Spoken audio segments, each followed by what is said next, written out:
reviews anything. Reviewing computer parts on YouTube. That's Woo! You gotta be pumped on that, right, Will? Computer parts! Woo! Oh, yeah. Whoa! Hi, guys. My name's Timmy Joe. I make videos about computers on the internet. Today on the program, an AMD GPU from a few years back. Sort of budgetary, near the higher end of the spectrum version. And it's not so bad. Although it's still based on first gen GCN. But that's cool. But can an R9 270X make your games all cool here in 2018 if you're on a budget? Well, I'm here to tell you. And you know what? If you get it on a deal like I did, you can't go wrong. I'm telling you right now. 60 Canadian pesos for this guy. 60. A little bit dirty, but functional. Aside from a weird glitch I'll show you in a little minute. But got it all cleaned up. The drum paste replaced. Only got 2 gigs of VRAM. You know, that kind of sucks in today's day and age for sure. That's going to limit the kinds of things you can do at higher resolutions. But for 1080p, especially for your esports and whatever, you can never go wrong with an oldie but a goodie like this. So, yes, R9 270X. And what's the difference? There's a 272. Is there like stream processors difference? Well, let's ask the Papa himself. It turns out that it is pretty much the same card, other than the fact that it comes at a slightly lower clock speed and, of course, a slightly lower price. Yeah, slightly lower price. Thanks, Linus. Yeah, it turns out that they're basically the same card. Sometimes the X version has less stream processors and whatnot, stream processes. But if we look at this Anantech GPU comparison chart, we see here that the 270 has the exact same stream processors all the way down to the 7870 is the same card essentially. Now, you know how things get slightly better over time, but we see here that the 270 is clocked under a gigahertz. This is clocked by, well, stock at 1,000 or 1 gigahertz, but the MSI version, as we see here, is 1,030 megahertz across the board. But we see here VRAM and whatnot. Well, there is a 4 gig variant of the 270X where there isn't of the 270. So there's that. I think that was released a little bit later after launch, because games and stuff started to need the VRAM. And if this had 4 gigs, it would be a lot more enticing, especially at the price point I bought. But for 2 gigs, you can't complain too much. So 28 nanometer GCN1, boost clock of 1050. Well, I overclocked this thing. As we see here, I could get it to actually about 1200 megahertz. Not bad at all. I think this version being a 2.6 pin, and there's a BIOS switch on the top here that literally says LN2. I don't know who is putting liquid nitrogen on a 270, but whatever, that's a thing.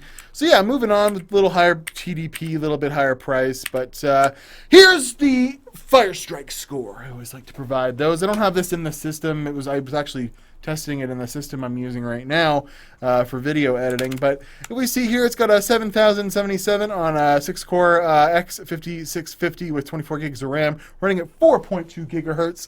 And yeah, it's almost scoring 8,000. And that is around the sweet spot for the amount of graphics processing power you're going to want to use. Well, how does it compare to other modern day GPUs? Well, let's look down the pipeline. Boom, there's a 1050. It's better than a 1050. Actually, about as good as a 1050 Ti. So that gets an 8100 graphics score with a much better processor. So I would only assume if I put this, in a 5 gigahertz Core i7, then it would get closer to 8100 in the graphics score. So yeah, and of course, a 1050 Ti has 4 gigs of VRAM, where this specific model only has 2.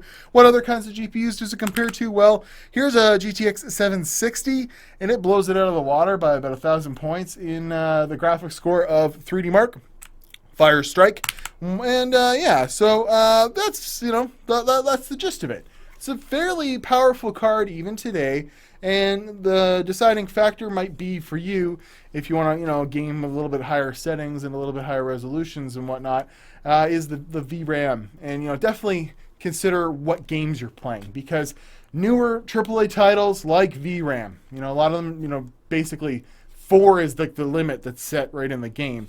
And you don't want to go under that. Well, you can. It's just going to mean for some dips in frame rates as stuff's exchanged out of the video RAM into system RAM into whatever. But for your esports and stuff like that, as we'll see in just a second, she ain't a bad deal at all. So cue up them benchmarks, Mr. Timmy Joe. And then we'll come back and I'll give you my final conclusion. Spin the Frozer.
All right, $60, man, not bad. So I want to say off the hop, Doom was the first one I showed there, and no matter what, it played like crap. It plays much better on NVIDIA cards, and it, you might say, well, you're not. Well, I was using Vulkan. It was actually the only way Radeon Relive worked, and in OpenGL it was a little bit better frame rate actually, but I couldn't record Relive with anyways. So, yeah, I don't know what it was with Doom, because I figured, Doom would play a lot better, considering Tomb Raider at the same settings was, much better frame rate, and that's typically a little bit harder of a game to run. But for the most part, it did really well in almost all the titles, except for, like Ghost Recon Wildlands, not doing too good. Far Cry did pretty good in Far Cry, actually. It's an AMD sponsored title. But, with the 2 gigs of VRAM and it wanting, a fair bit, it played low. It was completely playable. That was the theme for this. Completely playable. As you saw, even in PUBG, which is notoriously a bad game to run on AMD cards, especially older ones, it's gotten better, obviously, because I got down to the last 5 with this thing. And I was even recording, and recording really taxed this thing. It's missing the relive settings, like the encoders and stuff that allow for seamless recording. There was like a 5 to 10 frame per second dip when I was recording with Radeon Relive, and this also doesn't have support for FreeSync even.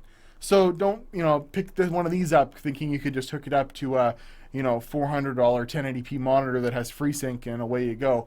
It does not have the capability for that, at least not from what I could tell in the research I did. But all in all, she's a solid one. I even like this retro twin Frozer design. It's got a couple of heat pipes in it. It's not bad at all. It's got the 6 pins. and you know, it didn't run too hot or anything like that. Ran pretty nicely, even overclocked at 1200 megahertz. Actually ran all the games at 1125 just because I like to maintain stability, and I was using Relive and whatever, but not a bad card at all. So I give it a thumbs up on the old yes by it scale. Better than a 1050, for God's sakes. And I picked it up for half of what a 1050 is new or maybe even used. So I cannot complain. This is an excellent card to throw in a little budget system for a kid that's just getting started, because it plays Fortnite at 100 frames a second if you set it up right. So I'm at Watch Timmy Joe Instagram and Twitter. Long live the R9 270X, a half decent card that is getting up there in age, but still keeps up with the 10 series equivalent of the cheapest graphics card that NVIDIA sells right now. And as far as the this versus a Radeon 560, it's probably in and around there. But usually 560s come with 4 gigs of VRAM. But I digress. I'll see you guys in another video. Thank you very much for watching. If you scope one of these on a deal, pick her up, clean her up, and go play some Fortnite. I'll see you guys later. Woo!